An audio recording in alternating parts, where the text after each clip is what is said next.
আসসালামু আলাইকুম। চলে আসলাম নতুন আরও একটি ব্লগ ভিডিও নিয়ে। আশা রাখি আজকের ভিডিওটিও আপনাদের অনেক অনেক ভালো লাগবে। আজকের ভিডিওতে দেখাবো বোতাম ঘাট সেলাই করা। প্রথমে আমি একটা দাগ দিয়ে নিয়েছি উপরের শেপে। তারপর হচ্ছে এখানে আমি 3টা বোতাম লাগাবো।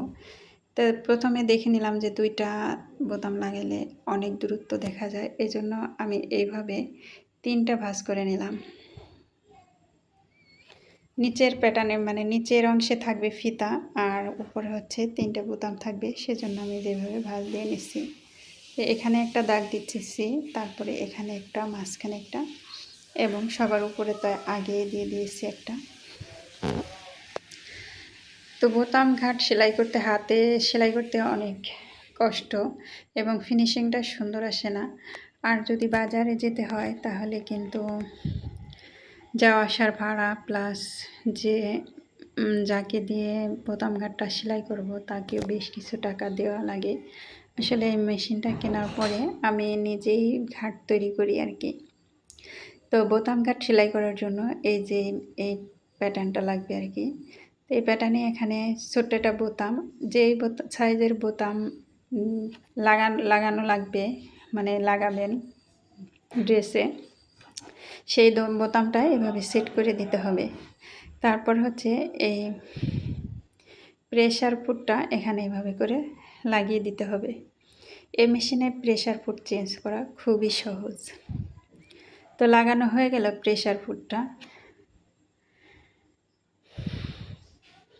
এখন হচ্ছে ঘাট সেলাই করব। ঘাটগুলো সেলাই করতে এই যে একদম মানে পিছন থেকে আর কি সেলাইটা পিছনের দিকে যাবে, এই জন্য কাপড়টা আমাদের এভাবে ধরতে হবে। তো এখানে একটু ভুল করে ফেলেছি যে এখানে বোতামের যে শেপটা মানে নাম্বারটা, ওই নাম্বারটা দেওয়া হয়নি। তো যাই হোক, পরবর্তীতে এই যে দিয়ে তারপরে হচ্ছে যে সেলাই করে নিতেছি। আর এখানে কিন্তু হাত দিয়ে কোনো ধাক্কাধাক্কি বা টানাটানি করা যাবে না। এখানে হালকা একটু সাপোর্ট দিয়ে রাখতে হবে যাতে কাপড়টা সোজা থাকে। আর যা করার সব কিছু কিন্তু মেশিনেই করবে, আপনাকে কিছুই করতে হবে না।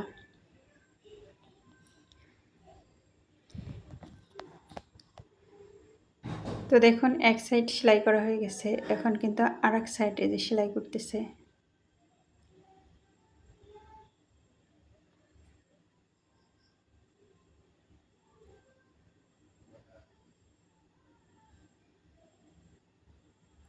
আর যখন সেলাই করা হয়ে যাবে তখন কিন্তু মেশিন আর চলবে না, যতই মেশিনের নিচে রাখুন কোনো কাজ হবে না।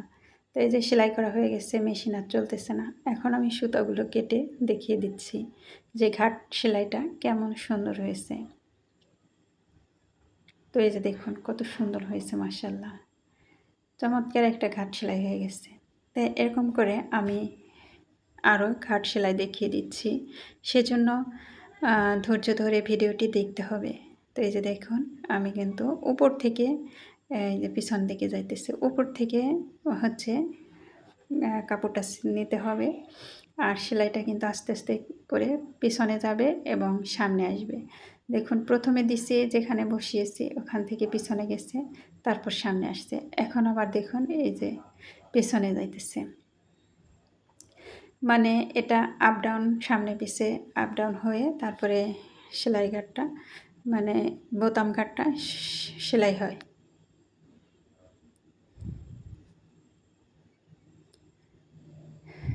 কত ইজি এবং কত সহজ জিনিস আমার ঘরে চলে এসেছে, আলহামদুলিল্লাহ। মেশিনটি পেয়ে আমি অনেক হ্যাপি। আর এই মেশিন দিয়ে আমি বিভিন্ন ধরনের ডিজাইনের ড্রেস তৈরি করব। সেজন্য তো আমার ভিডিওর চ্যানেলের পাশে থাকতে হবে, আমার ভিডিও সম্পূর্ণ দেখতে হবে যে আমি কিভাবে কোন জিনিস কিভাবে তৈরি করি। তো এই যে দেখুন কথা বলতে বলতে কিন্তু আমি 3টা ঘাটই সেলাই করা হয়ে 2টা ঘাট সেলাই করা হয়ে গেছে, যে 3টা ঘাট সেলাই করা হয়ে গেছে। একটা হচ্ছে অফ ক্যামেরায় করে নিয়েছিলাম, আর ঘাট 3টা দেখুন কত সুন্দর হয়েছে। এখানে আপনাদের বোঝার সুবিধার্থে আমি বেগুনি কালারের সুতা নিয়েছি। তো এই যে দেখুন আমি আরও একটা ব্লাউজের ঘাট তৈরি করে নিতেছি। আর এই ব্লাউজগুলো হচ্ছে আমি জামার নিচে পরবো, মানে ব্রা কাটিং ব্লাউজ হাতা ছাড়া। এগুলো হচ্ছে আমি ব্রার মতো করে ব্যবহার করি আর কি, বুঝছেন। তো যাই হোক, আগে একটা ব্যবহার করে নিজের জন্য নিয়েছি, তারপরে হচ্ছে এই যে দুইটা হচ্ছে আপনাদেরকে সেলাই করে দেখাচ্ছি যে কীভাবে আমি বোতাম সেলাই করি।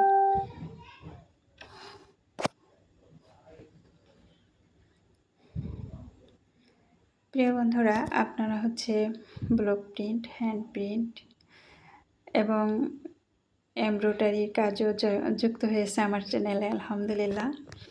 তো ব্লগ শিখতে চাইলে এবং এমব্রয়ডারির কাজ শিখতে চাইলে অবশ্যই আমার চ্যানেলটি সাবস্ক্রাইব করে পাশে থাকা বেল আইকনটি বাজিয়ে দিন। আর যারা আমার চ্যানেলের সাথে যুক্ত হয়েছেন তাদেরকে অসংখ্য অসংখ্য ধন্যবাদ। তো দেখুন এই যে একটা কিন্তু হয়ে গেছে, এখন এই যে আরও একটা করে নিতেছি।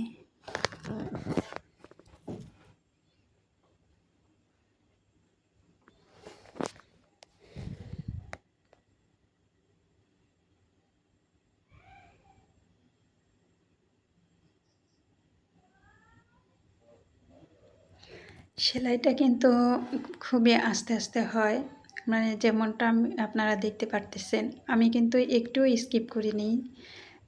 যেভাবে সে মেশিন স্বাভাবিক সেলাইটা হয় সেভাবেই সময় নিয়ে মানে কাজটা করে মেশিনে, সেভাবেই কিন্তু সরাসরি ভিডিওটি দেখাইতেছি। একটু স্কিপ করিনি বা টেনে টেনেও দিইনি। তো দেখুন এই যে আরও একটা ঘাট কিন্তু কমপ্লিট হয়েছে। আজকের ভিডিওতে শুধু ঘাট কাটিংয়ে মানে ঘাট সেলাইটাই দেখাবো। লাস্ট এখানে আরেকটা, দেখুন। ডিটেলসে এই মেশিন সম্পর্কে এবং সেলাই সম্পর্কে জানতে চাইলে কমেন্ট করবেন, ইনশাল্লাহ বুঝিয়ে দেওয়ার চেষ্টা করব এবং কোনো প্রশ্ন থাকলে উত্তর দেওয়ার চেষ্টা করব। যে কোনো আপুরা যদি জানতে চান, আগ্রহী জাগে মেশিন সম্পর্কে বলতে পারেন, কমেন্ট করতে পারেন, ইনশাল্লাহ প্রশ্নের উত্তর দেওয়ার চেষ্টা করব।